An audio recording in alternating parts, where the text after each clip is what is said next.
The blood-red sun sank toward the horizon as Hazel Matthews pressed a cold cloth to her son's swollen cheek, her hands trembling with a mixture of fear and rage that threatened to consume her whole. 7-year-old Jacob winced but didn't cry out. He'd learned to stay quiet when hurt, a lesson no child should ever have to learn. Arizona Territory, 1875. The small mining town of Copper Springs had seemed like salvation when Hazel arrived 3 years prior, a widow with 2 small children seeking a fresh start. Frank Donovan, the local saloon owner, had courted her with gifts and promises of security. What a cruel joke that had turned out to be. "Mama, is Tommy asleep?" Jacob whispered, his voice hoarse. "Yes, sweetheart. Your brother's resting now." Hazel glanced toward the small alcove where her 5-year-old lay curled beneath a thin blanket, his own bruises hidden but no less painful. "We need to be quiet and let him sleep." Jacob nodded solemnly, his eyes older than his years. "He said he's coming back tonight." Hazel's stomach twisted. Frank had been on a 3-day drinking binge, his temper worsening with each passing hour. When he'd stumbled home at midday and found Tommy playing with his prized pocket watch, his rage had exploded on both boys. "Don't you worry about that now," she murmured, though worry was all she could do. Where could they go, with what money? In a town where Frank's influence touched everything, who would help them? A soft knock at the door made her freeze. Frank never knocked. Cautiously, Hazel approached the door, positioning herself to block the view of Jacob. "Who is it?" she called, voice steady despite her racing heart. "Miss Matthews, it's Aaron Blackwood. I've brought your flower delivery." Relief washed through her as she opened the door. Aaron Blackwood stood on her porch, hat in hand, a sack of flour at his feet. New to town, the tall cowboy had started working at the Fletcher Ranch about a month ago. Their interactions had been limited to polite greetings when he made deliveries for old Mr. Fletcher, who supplied goods to most families in the area. "Mr. Blackwood, I wasn't expecting," her words died as his expression changed, his blue eyes narrowing as they moved past her to where Jacob sat at the table. Aaron's face hardened, his jaw clenching tight. "Who did that to the boy?" Hazel stepped forward, attempting to close the door partially. "It's nothing, an accident." Jacob fell from the apple tree out back. Even to her own ears, the lie sounded hollow.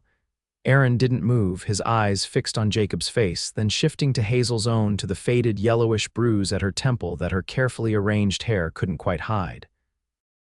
"Miss Matthews," he said quietly, "I've seen boys who fell from trees. That ain't what happened here."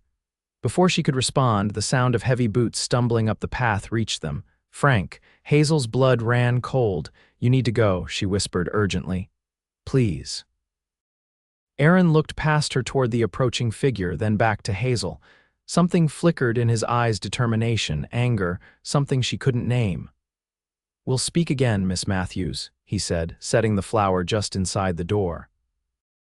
As he backed away, his gaze moved once more to Jacob, whose small body had gone rigid at the sound of Frank's approach. Frank shouldered past Aaron without acknowledgement, reeking of whiskey and tobacco. Aaron paused at the bottom of the porch steps, watching as Frank entered the house and slammed the door behind him. Inside, Hazel braced herself for whatever mood Frank had brought home. Tonight, it was sullen silence as he dropped into a chair and demanded his dinner. She hurried to serve him the stew she'd kept warm, grateful for small mercies when he focused on eating rather than noticing Jacob's fearful presence. "Get to bed, boy," Frank grunted between mouthfuls. Jacob scurried to obey, joining his brother in their shared bed. Later that night, after Frank had passed out in their bed, Hazel sat by the window staring at the moon. Tears streamed silently down her face as she contemplated, for the 100th time, what options she had. The answer remained the same: none. The morning brought no solutions, only the everyday routine of survival. Frank left before dawn for the saloon, leaving Hazel to tend to her boys and their small homestead on the outskirts of town. She was hanging laundry when she spotted the rider approaching. Aaron Blackwood sat tall in the saddle, his expression unreadable beneath the shadow of his hat. Hazel glanced toward the house where the boys were playing quietly, then moved to meet him at the fence line. "Mr. Blackwood," she greeted cautiously. Aaron dismounted, tying his horse to the fence post. Miss Matthews. He removed his hat, revealing dark hair and those intense blue eyes that seemed to see right through her careful facade.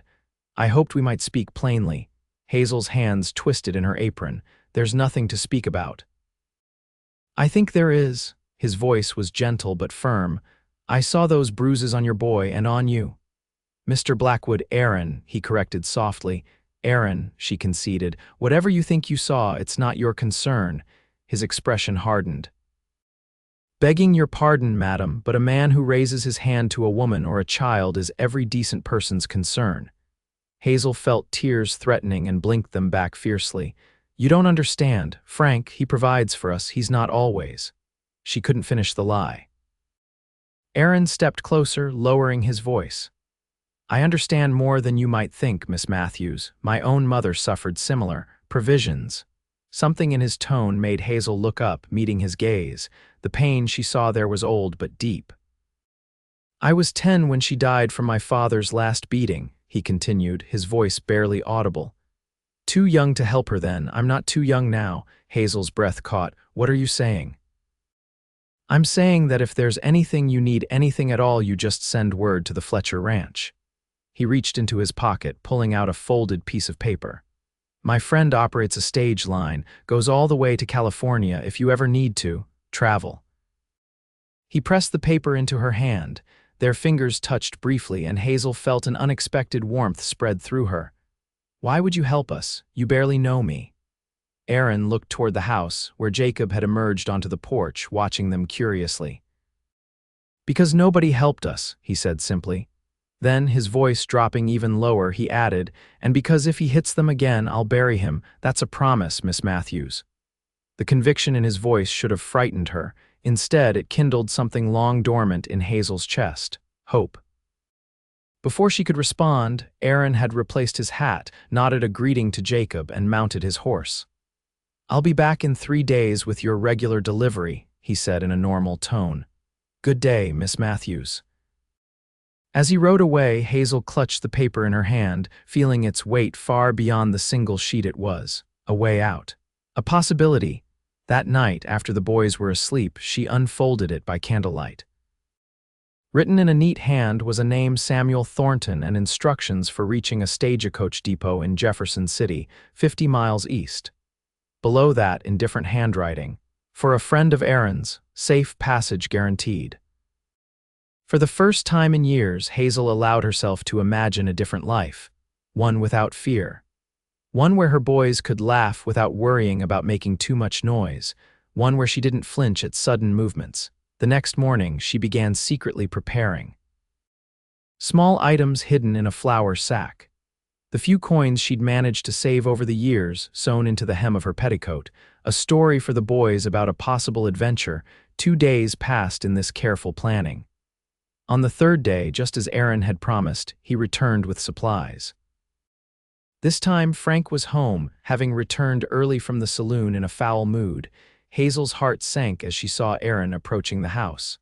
Frank, who had been complaining about burned coffee, stood from the table. Who's that? He demanded, peering out the window. Just the delivery from Fletcher's ranch, Hazel answered, trying to keep her voice neutral. Frank grunted, grabbing his hat. I'll handle it. Need to talk to Fletcher about my tab anyway.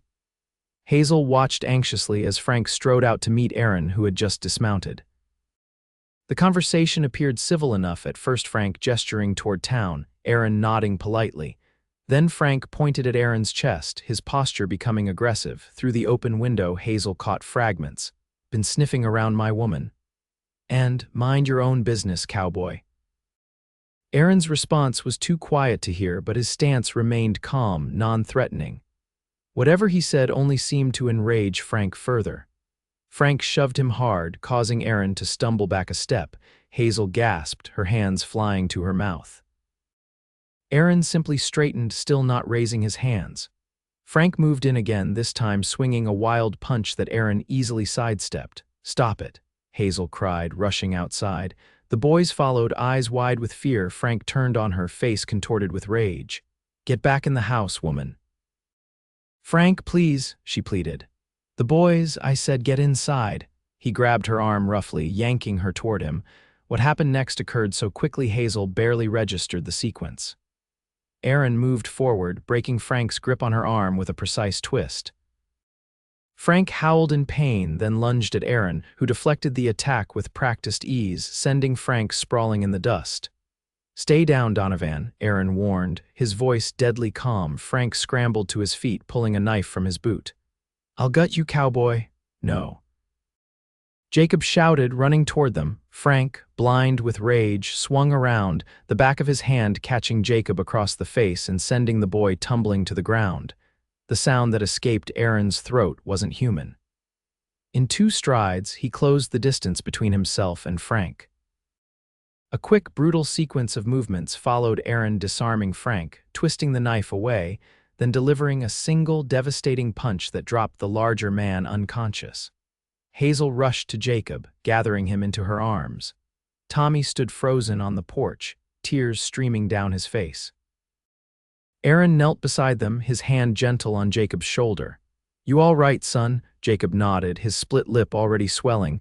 Aaron's eyes met Hazel's, a silent conversation passing between them. "It's time," he said quietly. She nodded, decision crystallizing. "How soon can we leave?" "Now." "Tonight." He glanced at Frank's unconscious form. "He won't stay down forever." Within the hour, they had packed what little they could carry. Aaron helped load their belongings onto his horse, then lifted the boys up one by one. Hazel took one last look at the cabin that had been both home and prison. "What about Frank?" she asked, her voice steady. Aaron's expression was grim. "I'll deal with Frank. You head east with the boys. There's a small line shack about 5 miles down the creek. Wait for me there." "Aaron, trust me," he said, his hand briefly covering hers. "I won't do anything that would bring trouble to your door, but he needs to understand you're gone for good." Hazel studied his face, then nodded. "We'll wait for you." Leading Aaron's horse, Hazel and the boys set off along the creek bed, following his directions. Behind them, Aaron stood watching until they disappeared from view, then turned toward the cabin where Frank still lay unconscious in the yard. The line shack was little more than a one-room shelter used by ranchers during cattle drives, but to Hazel and the boys, it was sanctuary. Jacob and Tommy, exhausted from the day's events, fell asleep almost immediately on the small cot in the corner. Hazel sat by the single window watching the trail for any sign of Aaron. Hours passed. Darkness fell. Her worry grew with each passing minute. Finally, just as the moon rose high enough to cast silver light across the clearing, a rider appeared. Hazel's hand went to the rifle Aaron had insisted she take, but she relaxed when she recognized his broad-shouldered silhouette. She met him at the door. "What happened?" Aaron removed his hat, running a hand through his hair. "Frank, Donovan won't be troubling you or the boys again." Alarm flashed through her. "You didn't know," he assured her quickly. "Though Lord knows he deserved it. We had a conversation. He understands that if he comes after you, if he so much as mentions your name in town, certain facts about his business dealings might find their way to the territorial marshal." "What facts?" Aaron's smile was grim. "Let's just say Frank's saloon offers more than just whiskey and card games. The marshal would be mighty interested in what goes on in those back rooms." Relief washed through Hazel. "So we're safe, you will be once we get you to Jefferson City." He glanced at the sleeping boys. "We should leave before dawn. It's a 2-day ride to the stagecoach depot." Hazel nodded, then impulsively reached out, placing her hand on his arm. "Thank you, Aaron. I don't know how we can ever repay you." His hand covered hers, warm and reassuring. "Seeing those boys grow up without fear is all the payment I need."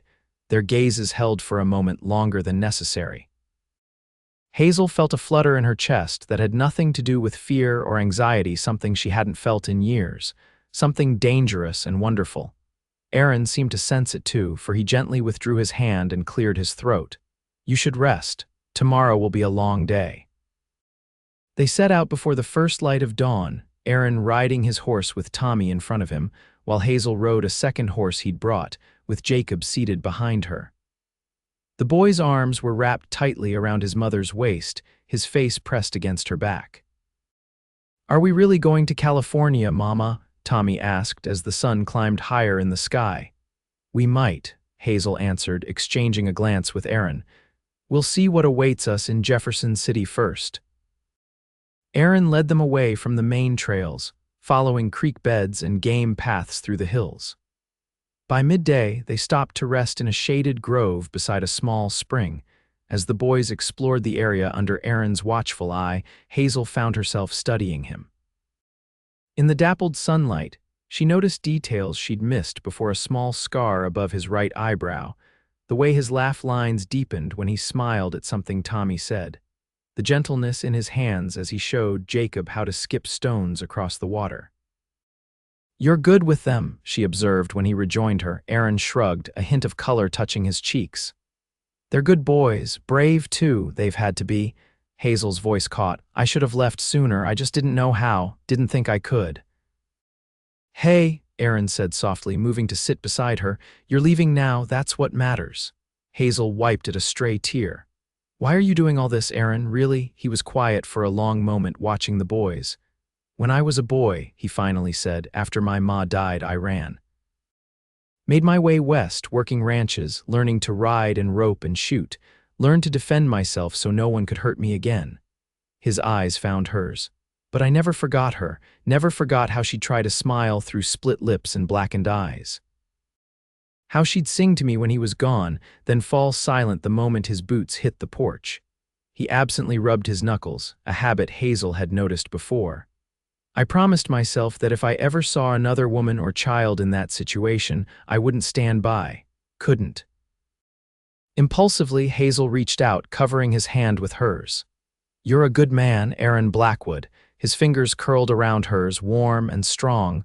I'm trying to be. They continued their journey through the afternoon, making camp that evening in a sheltered ravine. Aaron built a small fire, careful to keep the flames low to avoid attracting attention. The boys, excited by the adventure despite their circumstances, peppered him with questions about his life as a cowboy. Have you ever been in a gunfight? Jacob asked, eyes wide. Once or twice, Aaron admitted, stirring the pot of beans he'd set to cook. But a smart man avoids them when he can. Did you kill anybody? Tommy whispered. Tommy, Hazel admonished. Aaron shook his head. It's all right, it's a fair question. He looked the boy in the eye. I've only ever drawn my gun when I had no choice, Tommy. Taking a life isn't something to brag about or take lightly. Tommy nodded solemnly. Like with Frank, you could have killed him, but you didn't. A shadow crossed Aaron's face. That's right, even though he hurt us, Jacob pressed. Aaron set down the spoon, giving the question his full attention. Especially because he hurt you, violence should be the last resort, not the first. Your mama taught you boys to be better than that, didn't she? Both boys nodded. That's why she's such a good ma, Aaron continued, his eyes meeting Hazel's across the fire. She's teaching you to be good men. After dinner, Hazel tucked the boys into bedrolls Aaron had brought. They fell asleep quickly, exhausted from the day's journey. Hazel joined Aaron by the fire, accepting the cup of coffee he offered. They admire you already, she observed. They're just excited by the adventure of it all. No, she insisted.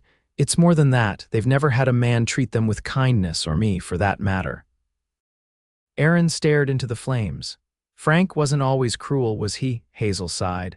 No, when we first met, he was charming, attentive. I was a widow with 2 small children struggling to make ends meet. He offered security, a home. She twisted the plain gold band she still wore out of habit. The drinking got worse after we married, then the gambling debts, then the fists.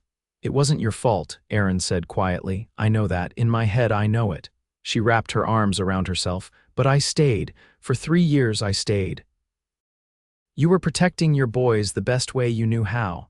Was I, or was I just too afraid to leave? She looked up at the stars, blinking back tears. I used to dream about running away, but where would we go? How would we survive? Frank made sure I never had money of my own, never made friends in town. Aaron moved closer, hesitantly placing his arm around her shoulders. When she didn't pull away, he tightened his embrace. You're leaving now, he reminded her. You're giving your boys a chance at a different life. Hazel leaned into his warmth. What happens when we reach Jefferson City? My friend Samuel will make sure you get on that stage to California safely. He owns a small hotel there too. You can stay until you decide what you want to do next. And you, she asked, her voice barely audible. What will you do? Aaron was silent for so long she thought he might not answer. I haven't figured that part out yet, he finally admitted. They sat like that, side by side under the stars, until the fire burned down to embers. When Hazel finally retired to her bedroll beside her sons, she felt Aaron's gaze follow her. For the first time in years, the weight on her shoulders felt lighter. The second day of travel brought them into more open country. Aaron grew increasingly vigilant, scanning the horizon frequently, adjusting their route to avoid the occasional distant rider or settlement. By late afternoon, they crested a hill to see Jefferson City spread below them, a modest but bustling town built around a river crossing, larger than Copper Springs, with a proper main street lined with two-story buildings. There it is, Aaron announced. Samuel's hotel is on the far side, near the stagecoach depot. Hazel felt a mixture of relief and trepidation. This was at the first step toward their new life. She glanced at Aaron, wondering if she'd misread the connection growing between them. Would he simply deliver them to his friend and return to his life at the Fletcher Ranch? The thought left an unexpected ache in her chest. They rode into town as dusk was falling, keeping to side streets until they reached a tidy two-story building with a sign reading, Thornton House. A barrel-chested man with a salt and pepper beard emerged as they approached, his weathered face breaking into a broad smile at the sight of Aaron. Aaron Blackwood, as I live and breathe. He clasped Aaron's hand warmly as he dismounted. Been too long, friend.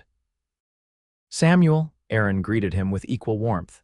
Thank you for this. Samuel's keen eyes moved to Hazel and the boys, understanding dawned in his expression. So these are your friends in need of accommodations. This is Hazel Matthews and her sons Jacob and Tommy, Aaron introduced them. Hazel, this is Samuel Thornton, the finest stagecoach operator this side of the Mississippi, and a man who knows how to keep a confidence. Madam, Samuel tipped his hat. Any friend of Aaron's is welcome here. Let's get you folks settled before anyone takes notice. Within the hour, they were installed in a comfortable room on the second floor of the hotel. Samuel's wife, Martha, a kind-faced woman with quick, efficient movements, brought them a hot meal and clean clothes for the boys. The next stage to California leaves in 3 days, Samuel informed them as they ate. I've already secured your passage, Hazel's eyes widened. But I haven't paid, it's taken care of, Aaron interrupted gently. Aaron, I can't accept, you can and you will, he insisted. Consider it an investment in those boys' future. After the meal, Martha took the boys to wash up, leaving Hazel alone with Aaron and Samuel. I've made some inquiries, Samuel said, pouring coffee. No one matching Frank Donovan's description has been seen on the road from Copper Springs. I think you're in the clear. For now, Aaron added grimly, but we can't be too careful. I've put you in our most secure room, Samuel assured Hazel, and I've got men I trust watching the approaches to town. Hazel felt overwhelmed by their generosity. I don't know how to thank you both. Samuel waved her thanks away. No need for that. Aaron saved my hide more than once during the war. I owe him a damn sight more than a room and a stagecoach ticket. Later, after Samuel had retired and the boys were asleep, Hazel found Aaron on the small balcony outside their room, staring at the starlit street below. You never mentioned you fought in the war, she said, joining him. Aaron shrugged. It was a lifetime ago. You're a man of many secrets, Aaron Blackwood. A small smile touched his lips. Not secrets, just memories I don't often revisit. They stood in comfortable silence for a moment. California, Hazel mused. I never thought I'd go so far west. It's a good place for a fresh start. Growing fast, plenty of opportunities. And what about you? She asked, finally voicing the question that had been pressing on her heart. Will you go back to the Fletcher Ranch? Aaron turned to face her, his expression unreadable in the dim light. Do you want me to? The directness of his question caught her off guard. I don't know what I want, she admitted. Everything's happening so fast. You're right. He ran a hand through his hair. You need time, space to figure out what comes next for you and the boys.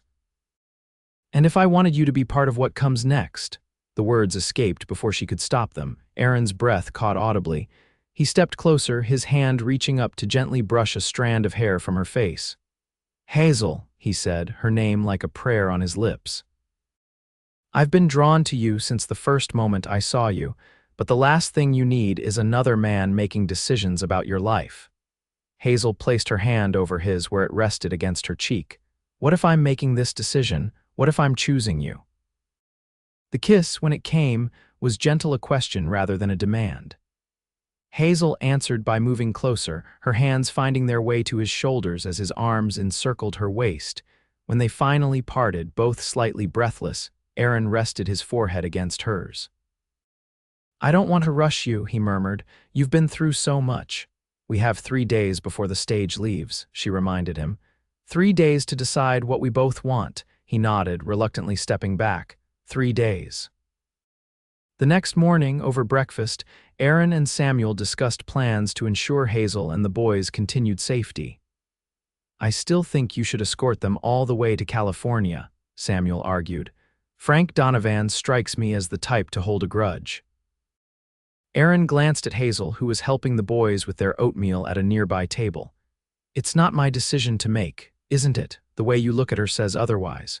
Aaron sighed, running a hand over his jaw. It's complicated, Sam, only because you're making it so. Samuel leaned forward. Look, I've known you since you were a green recruit with more courage than sense. You've spent your life helping others, fighting other people's battles.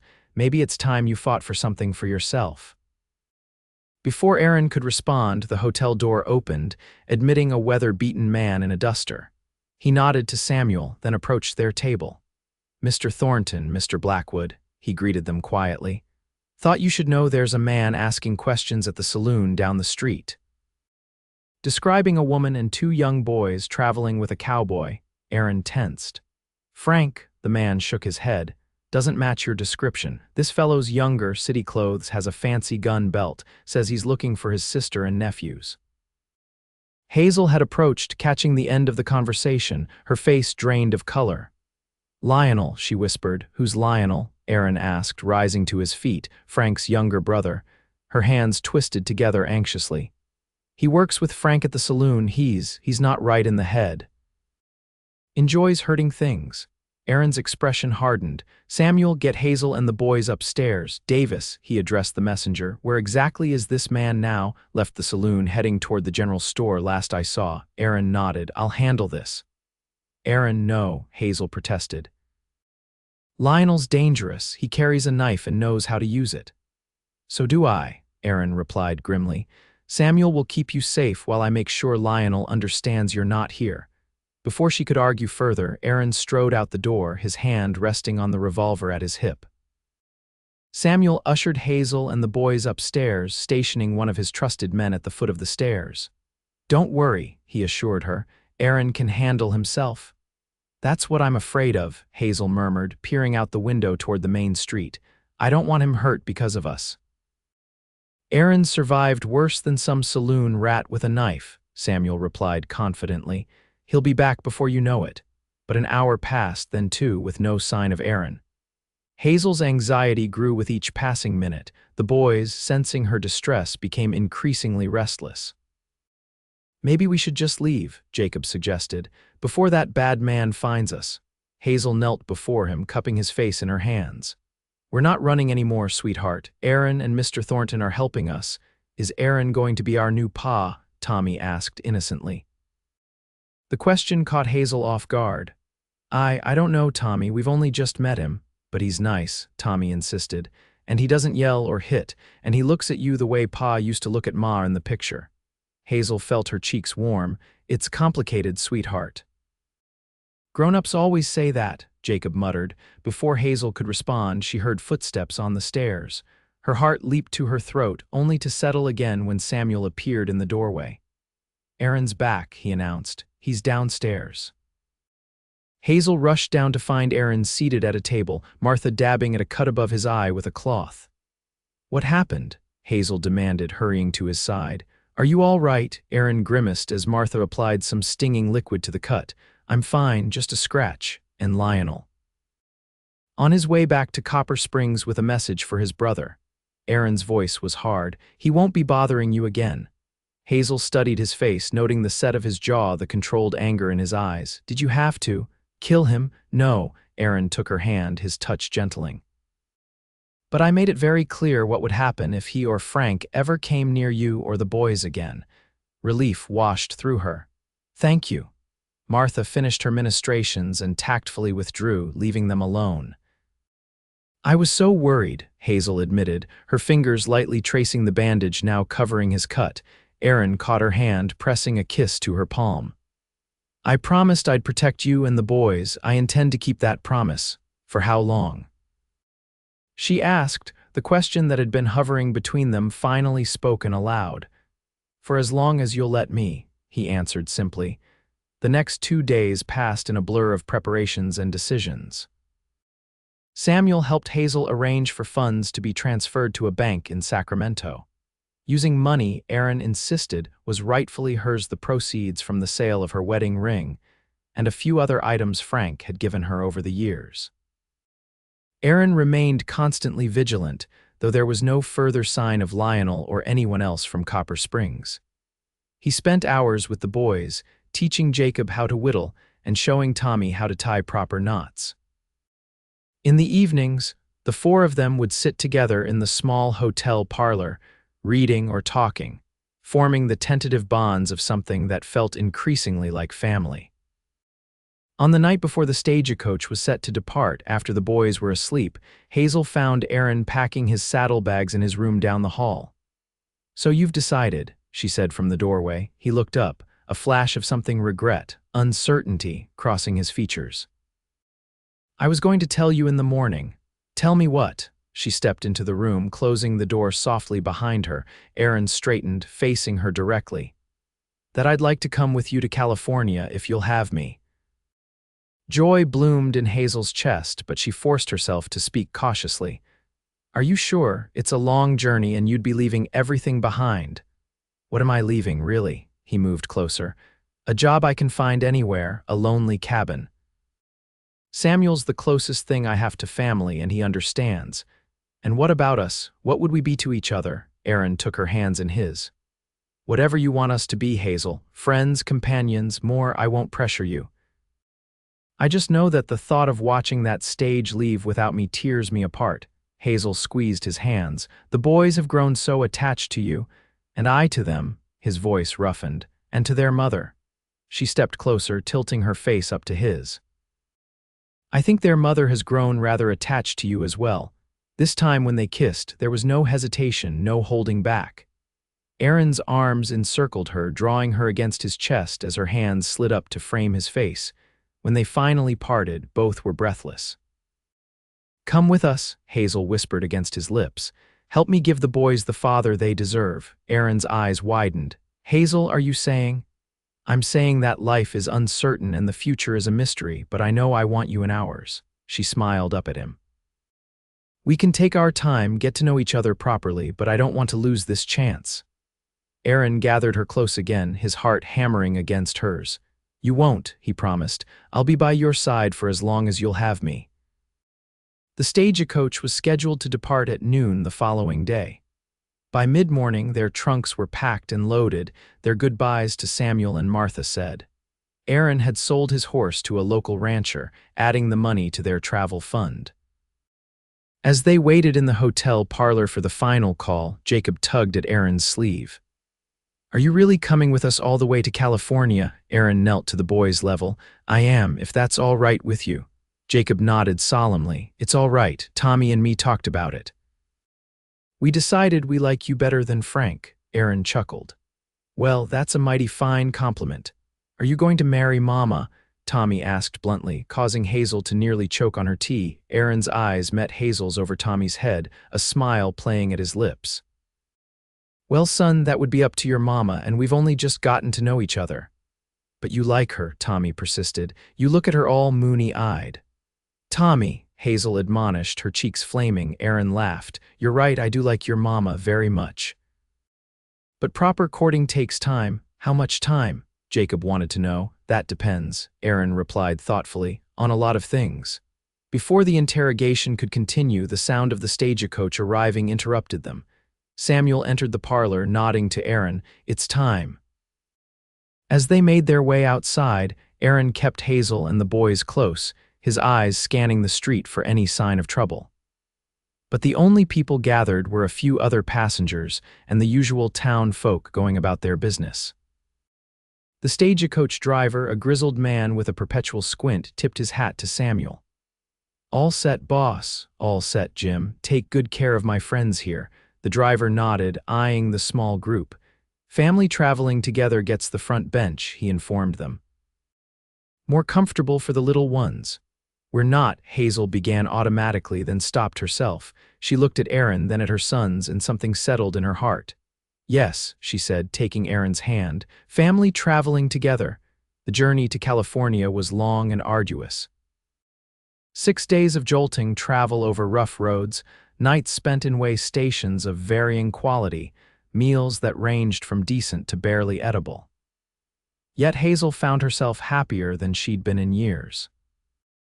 Aaron proved to be a patient traveling companion, entertaining the boys with stories during the long hours in the coach, ensuring Hazel had the most comfortable seat, standing guard over them at each stop. By the third day, even the other passengers remarked on what a fine family they made. "Your husband is so attentive," an elderly woman commented to Hazel as they took tea at a way station. "You don't often see that these days." Hazel started to correct her, then thought better of it. "Yes," she agreed, watching as Aaron helped Tommy wash trail dust from his face at the pump. "I'm very fortunate." The woman followed her gaze, smiling knowingly. "Newlyweds?" Hazel blushed. "Is it that obvious, the way you look at each other?" "Absolutely." The woman patted her hand. "Cherish it, my dear. A good man is worth his weight in gold." On the 6th day, as the stagecoach crested a hill, the driver called back to them. "Sacramento ahead, folks. Journey's end for this leg." Aaron helped Hazel to the window, where she caught her first glimpse of the bustling city spread below them. Unlike the small mining towns she was accustomed to, Sacramento was a proper city with paved streets, multi-story buildings, and hundreds of people going about their business. "It's enormous," she breathed. Aaron squeezed her hand. "It's a fresh start." Thanks to Samuel's connections, they had lodgings arranged at a modest but clean hotel near the center of town. After the cramped conditions of the stagecoach, the 2 adjoining rooms felt positively luxurious. "We'll start looking for more permanent arrangements tomorrow," Aaron told her as they settled in. "Samuel mentioned a friend who owns property on the outskirts of town. Might be a good place to start building. Hazel noticed his hesitation, the careful way he avoided presuming too much. "Our home," she finished for him. "For our family." Aaron's eyes softened. "Are you sure, Hazel? There's no rush. We can take our time, do this properly." She stepped closer, taking his hands in hers. "Aaron Blackwood, in the past 2 weeks you've saved me and my sons from a life of fear and pain. You've shown us kindness, respect, and protection. You've never once made me feel anything but safe and valued." She looked up at him, letting him see the certainty in her eyes. "I may not know everything about you yet, but I know enough. I know the kind of man you are." Aaron brought her hands to his lips, kissing them reverently. "And I know the kind of woman you are, Hazel Matthews, brave, loyal, loving, the best mother those boys could ask for. And what about you?" She asked softly, "What do you want?" His answer was to draw her into his arms, his lips finding hers in a kiss that spoke of promises and possibilities. "I want you," he murmured against her mouth. "You and the boys, a life together, a chance to be the husband and father I never thought I'd be." A knock at the connecting door interrupted them, followed by Jacob's voice. "Mama, Aaron, can we go explore the city, please?" They broke apart, laughing softly. Aaron called, "Give us a minute, Jacob, we'll all go together." As they prepared to venture out into their new city, their new life, Hazel watched Aaron help the boys with their boots and jackets, his hands gentle, his patience endless. She thought of the day he'd first seen the bruises on her children and made a vow that had changed all their lives. "If he hits them again, I'll bury him," he'd promised. Instead, he had buried their past, their fear, their pain. And in its place, he was helping them plant something new: hope, joy, family. As they stepped out into the bright California sunshine, Aaron offered Hazel his arm. With Jacob and Tommy running ahead, pointing excitedly at the sights of their new home, Hazel felt the last shadows of her old life finally lift away. "Ready?" Aaron asked, his blue eyes bright with promise. Hazel smiled up at him, her heart full. "Ready." 1 year later, Hazel stood on the porch of their farmhouse on the outskirts of Sacramento, watching as Aaron taught Jacob how to saddle a pony, the boy's 9th birthday present. Tommy sat on the fence, offering unsolicited advice that made both Aaron and Jacob laugh. The past year had brought changes she could scarcely have imagined back in Copper Springs. Aaron had found work as a horse trainer for a wealthy rancher, his skill with difficult animals quickly earning him a reputation and steady income. Hazel had started a small baking business, selling bread and pies to local shops, something Frank would never have allowed. They had courted properly, as Aaron had insisted, though anyone who saw them together knew they were already a family in all but name. He'd proposed on Christmas Eve, presenting her with a simple gold band inscribed with the words, "For a new beginning." They'd married in the spring, a small ceremony with the boys as Aaron's groomsmen and Samuel and Martha Thornton making the journey from Jefferson City to stand with them. Now, as summer ripened the fields around their modest but comfortable home, Hazel placed a hand on her still flat stomach, savoring the secret she would share with Aaron that evening. Another child, their child, would join their family in the winter. "Mama, look." Tommy called, drawing her attention back to the present. Jacob's riding all by himself. Sure enough, Jacob was guiding the gentle pony in a small circle, his face alight with pride. Aaron walked alongside, one hand hovering near the saddle, ready to assist if needed, but allowing the boy his independence. "I see, sweetheart," she called back. "You'll be next." Tommy bounced with excitement. "Can I try now, please?" Aaron looked to Hazel, who nodded her permission. As he lifted Tommy into the saddle, showing him how to hold the reins, Jacob trotted his pony over to where Hazel stood. "Did you see me, Mama? I wasn't scared at all." "You were very brave," she assured him, reaching up to brush his hair from his forehead, a gesture that no longer made him flinch or draw back. The bruises that had once marked his young face were long healed, the memories of them fading with each passing day of safety and love.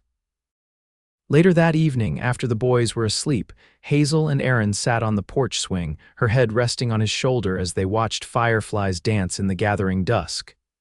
"Jacob's getting so tall," Aaron remarked. "Soon he'll outgrow that pony." Hazel agreed. "And Tommy's reading has improved so much. Miss Jenkins says he's the brightest in his class." Aaron's arm tightened around her shoulders. "They're fine boys, Hazel. You should be proud of how you've raised them." "We've raised them," she corrected gently. "This past year, you've been every bit their father." He kissed the top of her head. "Best job I've ever had." Hazel sat up slightly, turning to face him. "How would you feel about adding to your responsibilities?" Aaron's brow furrowed in confusion. "What do you mean?" Taking his hand, she placed it gently over her stomach, watching as understanding dawned in his eyes. "Hazel," he breathed, "are you?" She nodded, tears of happiness blurring her vision. "The doctor confirmed it yesterday. We're having a baby."